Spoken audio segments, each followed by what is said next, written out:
ETF index mutual funds నేర్చుకుని stock మార్కెట్లో రాణించాలనుకుంటున్నారా? వెంటనే ఈ నెంబర్కి కాల్ చేయండి. నమస్తే, వెల్కమ్ టు సుమన్ టీవీ. నేను విష్ణు. ప్రస్తుతంతో పాటు qualified person finance professional QPFP చారి గారు ఉన్నారు. వారితో మాట్లాడదాం. సార్ నమస్తే. సార్ చారి గారు నమస్తే అండి. సార్ చారి గారు వెల్కమ్ బ్యాక్ సార్. చాలా రోజుల తర్వాత సుమన్ టీవీకి రావడం జరిగింది మా ప్రేక్షకుల కోసం. సో అయితే చారి గారు, మన తాత ముత్తాతలు పెద్దవాళ్ళు వారసత్వ సంపదగా మనకి ఆస్తులు ఇస్తుంటారు. సో కొంతమంది ఏం చేస్తుంటారంటే ఆస్తుల్ని సక్రమంగా వాటిని పరిరక్షిస్తుంటూ, అంటే అప్పట్లో పెద్దవాళ్ళు ఒక 2 కోట్లు ఒక 3 కోట్లు విలువ చేసే ఆస్తులను ఇస్తే దాన్ని నెక్స్ట్ జనరేషన్ వాళ్ళు పెంచి దాన్ని ఒక 50 కోట్లకు 100 కోట్లకు తీసుకెళ్తుంటారు. ఇంకొక రకం కేటగిరీ ఆఫ్ పీపుల్ ఉంటారు.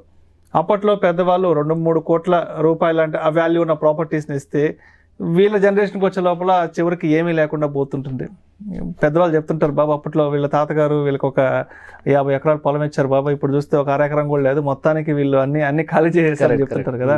మరి ఈ విధంగా మన తాత ముత్తాతలు మన పెద్దవాళ్ళు మనకిచ్చే ఈ వారసత్వ సంపద ఆస్తుల్ని మనం ఏ విధంగా సక్రమంగా వాటిని పరిరక్షించి ఆ సంపదను వృద్ధి చేసి నెక్స్ట్ జనరేషన్స్కి మనం ఏ విధంగా అందించాలి అంటారు వాటిని?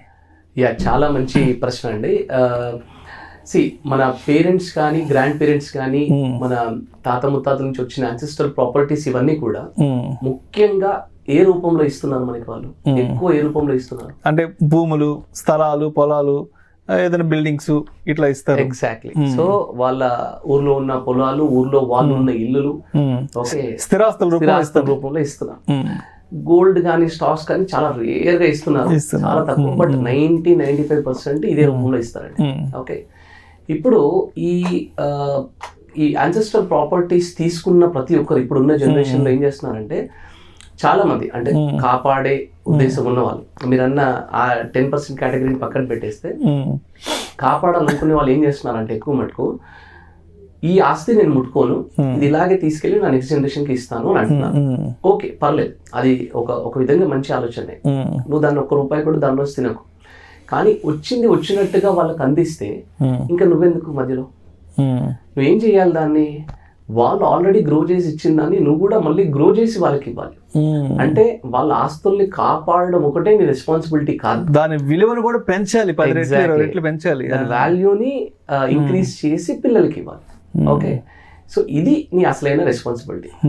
ఓకే, ఇప్పుడు పేరెంట్స్ కానీ మన గ్రాండ్ పేరెంట్స్ కానీ వీళ్ళందరూ మాక్సిమము ఈ ల్యాండ్స్ ని, పొలాలని, ఇల్లుల్ని, వీటిని అంటే మాక్సిమం రియల్ ఎస్టేట్ ని ల్యాండ్ బ్యాంక్ ఎక్కువ ఎందుకు ఆస్తులుగా ఇచ్చారు?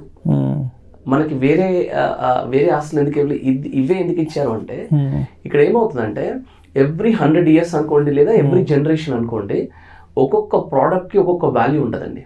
For example last 100 years generation ని తీసుకుంటే ల్యాండ్స్ కి ఎక్కువ వాల్యూ ఉంది కాబట్టి ల్యాండ్స్ ఇచ్చారు, దాన్ని మనం ఆస్తులు అంటున్నాం, దానికి వాల్యూ ఎక్కువ ఉంది. ఓకే, అంతకుముందు మీరు అబ్జర్వ్ చేస్తే ఒక 100 years బ్యాక్ ల్యాండ్ కి కంచెలు ఉండేవి కాదండి. అక్కడ ఆ మూల ఒక చెట్టు ఉంది, ఆ చెట్టు నుండి ఈ చెట్టు వరకు నా ల్యాండ్. ఓకే, అది వేరే వాళ్ళు వచ్చి కబ్జా చేయడానికి అవకాశం కూడా లేదు, ఎందుకంటే అసలు వాల్యూ లేదు అప్పుడు. అంతకుముందు ల్యాండ్ కంటే ముందు ఆస్తులు ఏ రూపంలో ఇచ్చారు? ఆస్తులు ల్యాండ్ కంటే ముందు బంగారం కంటే ముందు వజ్రాల రూపంలో. అంటే ఏమవుతుందంటే ఎవ్రీ 100 years కి ఒక్కొక్క ఇన్స్ట్రుమెంట్ కి వాల్యూ చేంజ్ అవుతుంది.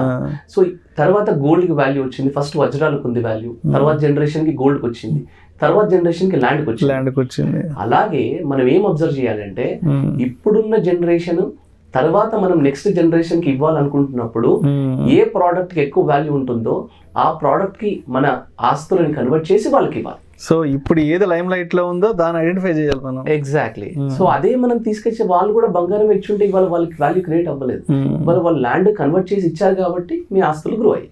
ఓకే, ఇప్పుడు వాల్యూ ఎక్కడ క్రియేట్ అవుతుంది అనేది మనం కొంచెం బాగా అబ్జర్వ్ చేసి చూడాలి. ఓకే, ఫర్ ఎగ్జాంపుల్ మన మెట్రో సిటీ ఉంది. ఓకే, ఫర్ ఎగ్జాంపుల్ హైదరాబాద్ లో హైయెస్ట్ గ్రో అయిన ల్యాండ్స్ ఎక్కడ ఉన్నాయండి? ఈ Kokapet financial district, Kokapet, hitech city. Okay, ఇక్కడ ఈ ల్యాండ్స్ గ్రో అవ్వడానికి మెయిన్ రీజన్ ఏంటి? అంటే ఆ చుట్టుపక్కల వచ్చినటువంటి డెవలప్మెంట్ యాక్టివిటీస్, ఐటీ కంపెనీస్ రావడం, అంటే ఫైనాన్షియల్ గా బాగా స్ట్రెంగ్ అయింది ఆ ఏరియా అంతా. కరెక్ట్. అంటే దాని అర్థం ఏంటంటే బిజినెసెస్ అక్కడ గ్రో అయ్యాయి. ఓకే, అంటే దీని అర్థం ఏంటంటే బిజినెసెస్ వల్ల ల్యాండ్ గ్రో అవుతుంది కానీ ల్యాండ్ వల్ల బిజినెసెస్ గ్రో అవ్వట్లేదు. అంటే ఈ జనరేషన్ కి నెక్స్ట్ జనరేషన్ కి వాల్యూ క్రియేట్ చేసేది బిజినెస్.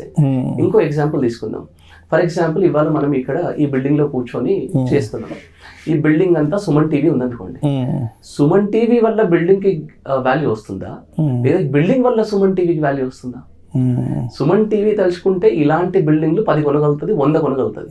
అంటే దీని అర్థం ఏంటంటే బిల్డింగ్ వల్ల కాదు సుమన్ టీవీకి వాల్యూ వచ్చేది, ఈ సుమన్ టీవీ అనే బిజినెస్ వల్ల ఈ బిల్డింగ్ కి, ఈ లొకేషన్ కి ఒక వాల్యూ ఉంటుంది. ఎగ్జాక్ట్లీ. అంటే దీని అర్థం ఏంటంటే ఈ బిజినెసెస్ కి వాల్యూ ఉంది. ఇప్పుడు ఒకప్పుడు వజ్రాలకు ఎలా వాల్యూ ఉందో, ఒకప్పుడు గోల్డ్ కి ఎలా వాల్యూ ఉందో, ఒకప్పుడు ల్యాండ్ కి ఎలా వాల్యూ ఉందో, ఇవాళ బిజినెసెస్ కి వాల్యూ ఉంది. ఈ బిజినెసెస్ అన్ని కూడా ఇవాళ స్టాక్ రూపంలో ఉన్నాయి. అయితే అంటే ఇప్పుడు వ్యూవర్స్ అందరూ అంటే ఏంటి మా తాతల ఆస్తి అంతా తీసుకొచ్చి స్టాక్ లో పెట్టమంటారు, అది కాదండి. నేను చెప్పాలనుకుంది అది కాదు. అంటే స్టాక్స్ లో వాల్యూ క్రియేట్ అవుతుంది కానీ ప్రాక్టికల్గా ఏమవుతుందంటే మన మన మనకిప్పుడు సేఫ్టీ, ఓకే, మనకి ఇప్పుడు టైం లేదు అందులో. ఫస్ట్ ఆఫ్ ఆల్ మనం అన్ని చూడడానికి టైం లేదు, అలాగే నాలెడ్జ్ లేదు మనకి.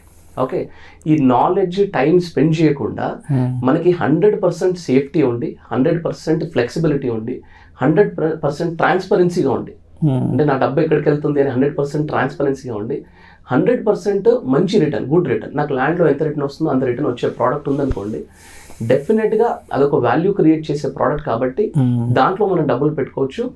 అదే మ్యూచువల్ ఫండ్స్.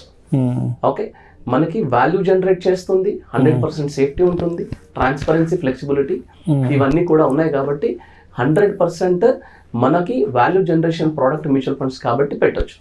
ఓకే, సో ఫైనల్గా అంటే పేరెంట్స్ ఇచ్చిన ఆస్తుల్ని వాల్యూ జనరేట్ చేయాలి అంటే మనం చేయాల్సిన పని ఏంటంటే ఫస్ట్ ఆఫ్ ఆల్ అక్కడ మన ల్యాండ్ ఎక్కడైతే ఉందో అక్కడ మనం ఏదైనా బిజినెస్ స్టార్ట్ చేయాలి. ఒకటి point number 1.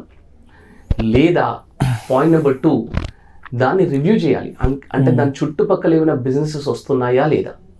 Okay, end of the day ఈ జనరేషన్కి నెక్స్ట్ జనరేషన్కి వాల్యూ క్రియేట్ చేసేది బిజినెస్లే. ఓకే, ఇవి రెండూ జరగట్లేదు అంటే నాకు లాస్ట్ 10 yearsలో ఇది నాకు ₹1 కోటి ఉన్న ఆస్తి ఇప్పటికి 5 కోట్లు అయిపోయింది అన్నారు అనుకోండి, అక్కడ సాచురేషన్ వస్తుంది. మీరు ఏం అబ్జర్వ్ చేయాలంటే నెక్స్ట్ 10 years కానీ 15 years కానీ ఈ 5 crores ఉన్న ప్రాపర్టీ ఎంత అవ్వచ్చు. లేదంటే ఆల్రెడీ ఎక్కువైపోయింది, ఇంకో 10 సంవత్సరాల వరకు ఇది పెరిగే అవకాశం లేదన్నారు అనుకోండి, వెంటనే ఖచ్చితంగా మీరు బిజినెసెస్కి ట్రాన్స్ఫర్ చేయాలి. అంటే మ్యూచువల్ ఫండ్కి ట్రాన్స్ఫర్ చేసి తీరాల్సిందే అందులో.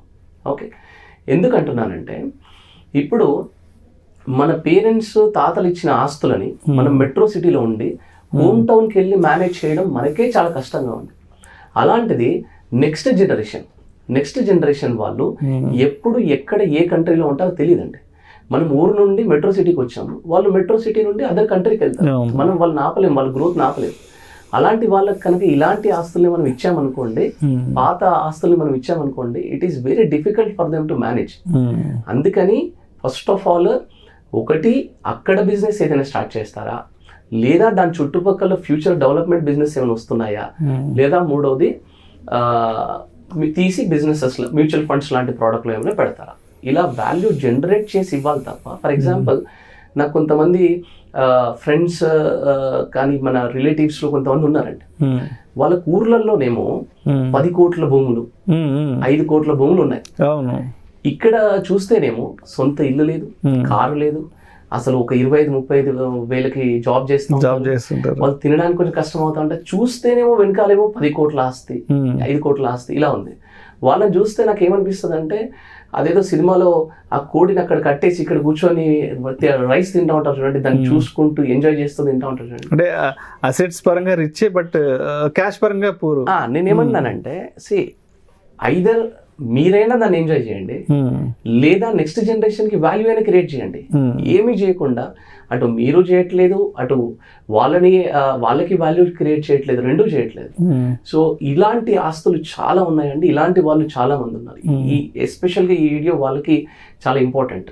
నేను ఏమంటానంటే అవి తీసుకొచ్చి మీరు ఎంజాయ్ చేయమని నేను చెప్పట్లేదు, బట్ నెక్స్ట్ జనరేషన్ కి అందిస్తాం అన్నప్పుడు మాత్రం ఖచ్చితంగా దానికి వాల్యూ క్రియేట్ చేయాలి. వాల్యూ క్రియేట్ చేయాలి అంటే ఈ 3 ఆప్షన్స్ చూడాలి. బిజినెసెస్ లో అక్కడ బిజినెస్ పెడతారా, చుట్టుపక్కల బిజినెస్ వస్తున్నాయా, లేదా తీసి మ్యూచువల్ ఫండ్ లో పెడతారా. So end of the day value create చేయాలంటే మాత్రం బిజినెస్ ని యూజ్ చేయాల్సిందేనండి. Thank you so much Chari garu. Thanks అండి. తాత ముత్తాతలు పెద్దవాళ్ళ నుంచి వచ్చిన వారసత్వ సంపదను దాన్ని ఏ విధంగా వృద్ధి చేసి నెక్స్ట్ జనరేషన్స్కి అందించాలి అన్న దాని గురించి చాలా చక్కగా మీ అనాలిసిస్ తెలియజేసి thank you so much. Thanks అండి. నమస్తే.